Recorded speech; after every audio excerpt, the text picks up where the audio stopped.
Good morning students. मैं doctor Kavita Sahni from government girls college Chomu. BSc part 2 के first paper में हम पाइला के बारे में पढ़ रहे थे। पाइला जो कि फाइलम मोलस्का का एनिमल है और एक्वेटिक हैबिटेट में रहता है, स्वच्छ जल में पाया जाता है।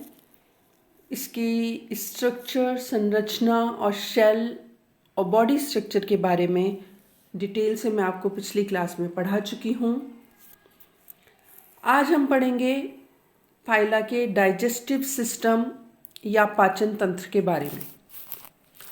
तो पाइला जिसकी बॉडी मैंने आपको बताया था, इसमें टॉर्जन होता है, कॉइल हो जाती है और इसमें पाचन तंत्र या डाइजेस्टिव सिस्टम में दो भाग होते हैं। एक होता है एलिमेंट्री कैनाल या आहार नाल और दूसरा है डाइजेस्टिव ग्लैंड्स या पाचन ग्रंथियां। तो आहार नाल या एलिमेंट्री कैनाल जो है पाइला की, वो भी एक कॉइल्ड ट्यूब ही होती है, ट्यूब लाइक स्ट्रक्चर होता है, कॉइल्ड होती है और माउथ से शुरू होकर एनस तक ये जाती है। और इसका जो ऊपरी भाग है वो थोड़ा सा ज़्यादा मॉडिफाइड होता है और एलिमेंट्री कैनाल 3 भागों में बटी हुई होती है, फोरगट, मिडगट और हाइंडगट, यानी अग्र आंत, मध्य आंत और पश्च आंत। अग्र आंत या फोरगट जो है पाइला की एलिमेंट्री कैनाल की, उसमें जो मेन पार्ट्स होते हैं वो हैं बकल कैविटी और ईसोफेगस। बकल कैविटी यानी मुख गुहा और ईसोफेगस मिलकर इसकी अग्र आंत बनाते हैं। तो बकल कैविटी जो है वो एक बड़ा चैम्बर होता है, एक कोष्ठ होता है जो कि मुंह में खुलता है और ये बकल कैविटी अंदर की तरफ क्यूटिकल से लाइंड होती है, यानी इसका अंदर का जो स्तर है वो क्यूटिकल का बना हुआ होता है। और ये जो ईसोफेगस है इसमें एक थोड़ी थिक वॉल की एक स्ट्रक्चर पाया जाता है जिसे बक्कल मास कहते हैं। थोड़ा सा फूला हुआ, मोटा होता है, मस्कुलर होता है, बक्कल मास कहते हैं इसको। और ये बक्कल मास पियर शेप्ड स्ट्रक्चर, देखिए इसमें दिखाई दे रहा है, बड़ा सा आगे का पूरा भाग जो है पूरा फूला हुआ, ये बक्कल मास है या मुखपुंज भी इसको कहते हैं। और मस्कुलर होता है, बहुत सारी पेशियां इसमें प्रेजेंट होती हैं। इसके अलावा जो इसकी वॉल जो है वो तो मस्कुलर है ही है, इसके अलावा इसमें प्रोटेक्टर मसल्स भी होती हैं, बहुत ज़्यादा डेवलप्ड होती हैं। और डोर्सल साइड पर यानी पृष्ठ सतह पर इसमें 3 पेयर्स एंटीरोडोर्सल, मतलब अग्र, पृष्ठ और लेटरल, और 2 जोड़ी जो है पोस्टीरोडोर्सोलेटरल, यानी पृष्ठ, पृष्ठ, पार्श्व सॉरी, ये स्ट्रक्चर्स इसमें पाए जाते हैं। और वेंट्रल साइड पर इसमें 3 और मसल्स होती हैं, जिसमें से एक तो लेट्रोवेंट्रल इसमें पाई जाती है। अब ये जो बकल कैविटी है इसकी सॉरी, मुख गुहा जो इसकी है, इसके 2 भाग होते हैं, 2 भागों में होती है। जिसका एंटीरियर भाग है वो तो ट्यूब्यूलर होता है, जो कि वेस्टिब्यूल कहलाता है, इसे कहते हैं वेस्टिब्यूल, जो एंटीरियर पार्ट है ट्यूब्यूल शेप होता है। और जो दूसरा भाग पीछे का भाग होता है उसमें थोड़ा सा जो है वेस्टिब्यूल के पीछे का भाग, उसमें जॉस पाए जाते हैं। एक पेयर जॉस होता है, ये देखिए यहाँ पर दिखाई दे रहे हैं जॉस जो इसमें होते हैं। इन जॉस का जो किनारा है वो सीरेटेड होता है, मतलब जैसे ये होते हैं ना, दांतें इसमें प्रेजेंट होते हैं। तो 2 और 3 तो थोड़े ज़्यादा बड़े दांत होते हैं और उसके बाद बहुत सारे छोटे छोटे दांत इसमें पाए जाते हैं।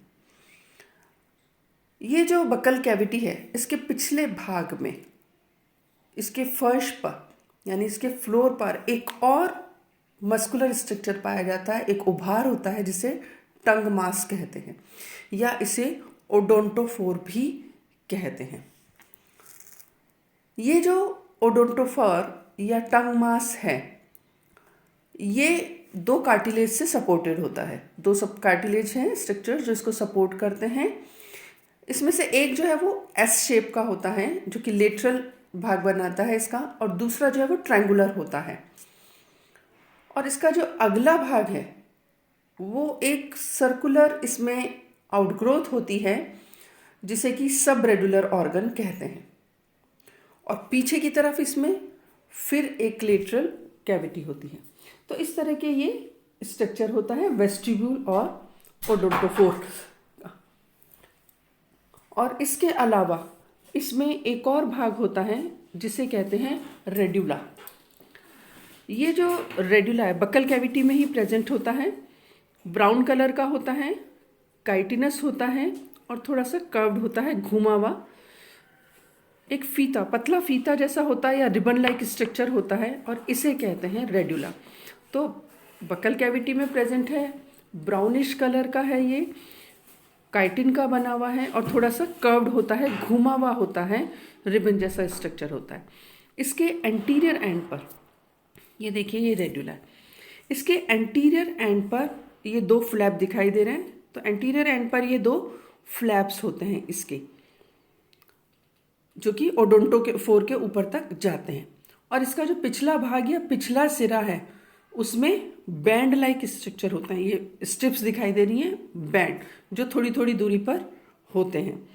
और इस रेड्यूला में इसमें भी ये जो है सिक्रीशन होता है एपिथेलियल लाइन का, जो रेडुलर सैक है उसकी एपिथेलियल लाइनिंग से सिक्रीशन होता है, उससे ये बनता है। और रेडुला के नीचे एक डेलिकेट स्ट्रक्चर होता है जिसे कहते हैं सब रेडुलर मेम्ब्रेन।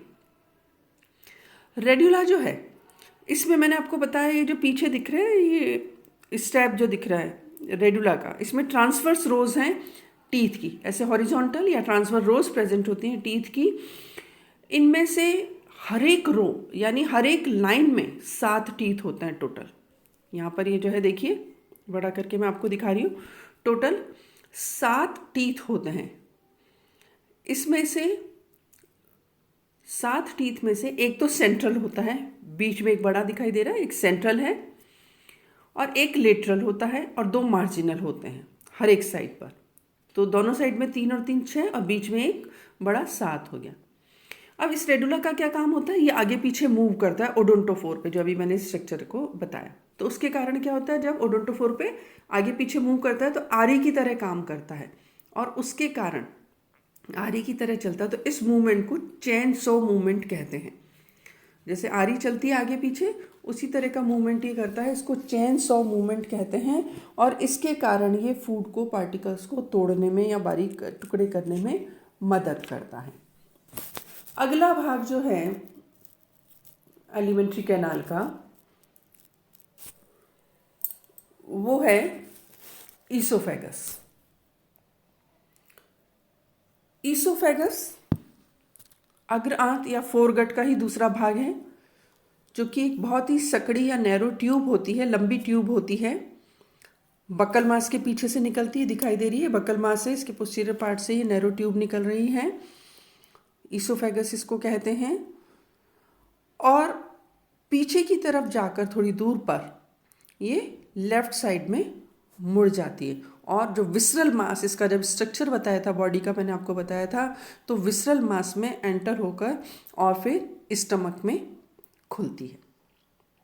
तो यहाँ से शुरू होता है इसका मिडगट पार्ट। तो मिडगट या मध्य आंत जो है उसमें आता है स्टमक और इंटेस्टाइन। तो ईसोफेगस जैसे मैंने आपको बताया अभी स्टमक में खुल रहा है पीछे की तरफ। स्टमक जो है वो विसरल मास के लेफ्ट साइड में है। जो पेरिकार्डियम होती है हार्ट की कैविटी उसी के नीचे प्रेजेंट होता है और इसकी जो कैविटी है वो यू शेप्ड होती है, यू के आकार की होती है। और ये 2 भागों में बटा हुआ होता है स्टमक। 2 भाग होते हैं, एक जो बड़ा चौड़ा पार्ट होता है इसका वो कार्डियक चैम्बर कहलाता है, जिसमें कि आकर ईसोफेगस खुलता है। और जो दूसरा पार्ट है वो थोड़ा नैरो होता है, सकड़ा होता है, उसे कहते हैं पाइलोरिक चैम्बर। पाइलोरिक चैम्बर वो पार्ट है जहां से कि स्टमक से इंटेस्टाइन ओरिजिनेट होती है। तो इस तरीके से कार्डियक और पाइलोरिक स्टमक में बटा हुआ होता है 2 भागों में।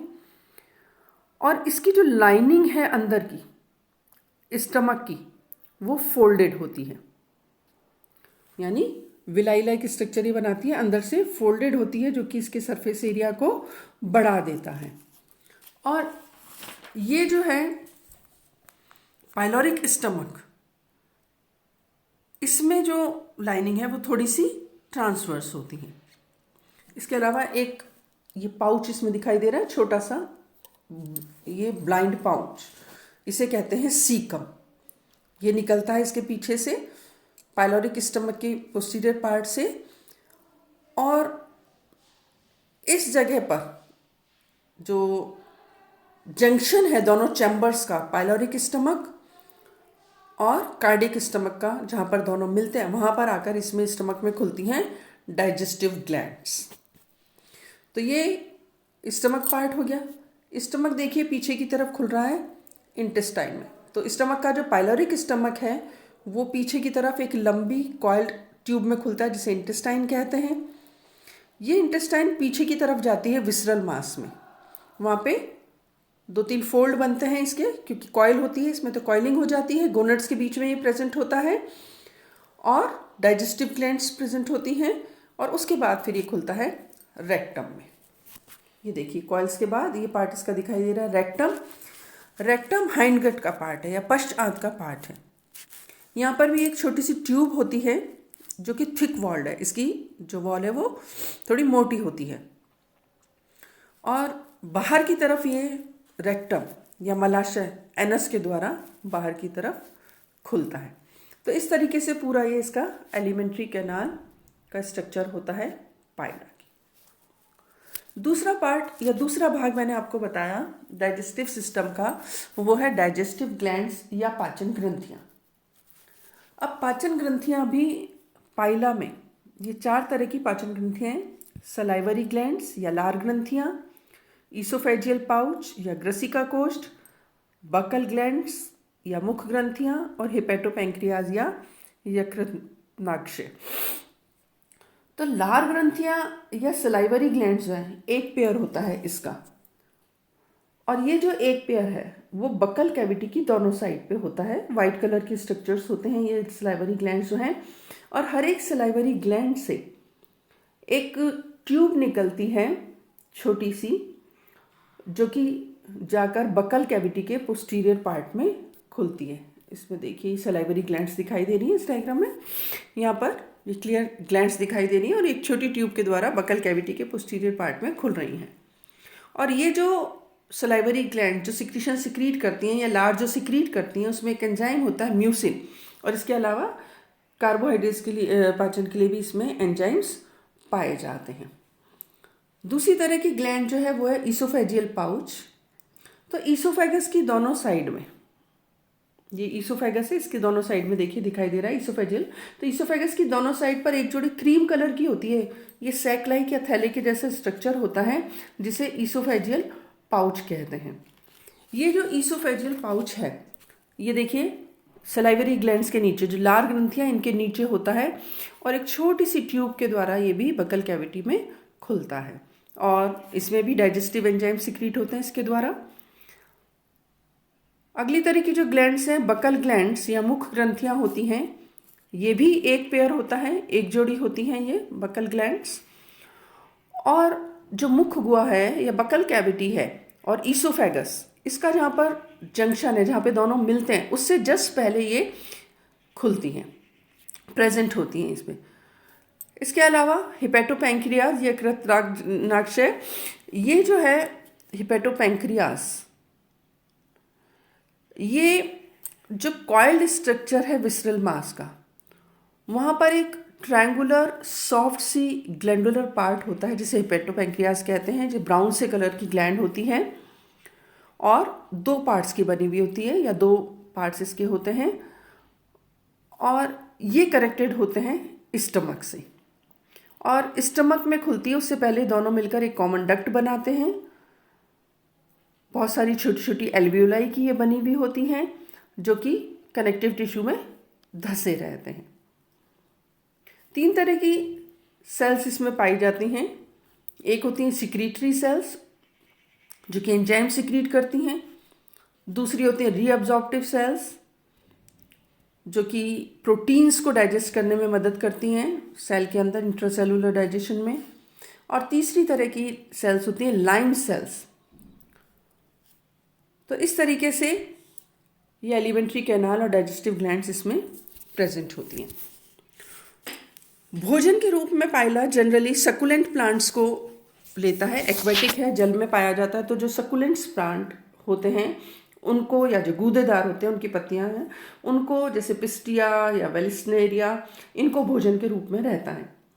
और इसमें भोजन को ग्रहण करने में जो मैंने अभी बताया था, इसका जो बक्कल मांस है उस आरी की तरह काम करता है। वो इसमें मदद करता है कि जबड़ों की मदद से, जॉस की मदद से ये इनकी पत्तियों को छोटे छोटे टुकड़ों में काट लेता है और फिर उनको पकड़ के रेडुला के जो टीथ हैं वो इसको मदद करके बकल कैविटी में पीछे की तरफ धकेलने में मदद करते हैं। और जो फूड फिर इसका बकल कैविटी या मुखगुहा में आता है, क्योंकि वहाँ पर फिर लार ग्रंथियों का डाइजेशन हो रहा है, सैलिवरी ग्लैंड्स का जनरेशन सिक्रीशन हो रहा है, वो इस फूड के साथ मिल जाती हैं। इन लार में मैंने बताया कार्बोहाइड्रेट एंजाइम होता है जो कि स्टार्च को डाइजेस्ट करने में मदद करता है। स्टमक में जब भोजन पहुंचता है तो वहाँ पर हिपेटोपेंक्रियाज जो हैं, जो डाइजेस्टिव ग्लैंड है, उसके सिक्रीशंस आते हैं जिसमें डाइजेस्टिव एंजाइम्स पाए जाते हैं। तो आमाशय में या स्टमक में एक्स्ट्रा सेलुलर डाइजेशन होता है इसमें, और जो डाइजेस्टिव ग्लैंड्स हैं वो इसको लेकर अपने अंदर लेके इंट्रा सेलुलर डाइजेशन में मदद करती हैं। तो इस तरीके से फूड का डाइजेशन होता है। इसमें जो डाइजेस्टेड फूड है वो एब्जॉर्ब कर लिया जाता है मेनली कुछ डाइजेस्टिव ग्लैंड्स के द्वारा और इंटेस्टाइन के द्वारा, और जो अनडाइजेस्टेड फूड होता है वो इंटेस्टाइन से रेक्टम में पहुंचता है और एनस के द्वारा बाहर एक्सक्रीट आउट कर दिया जाता है।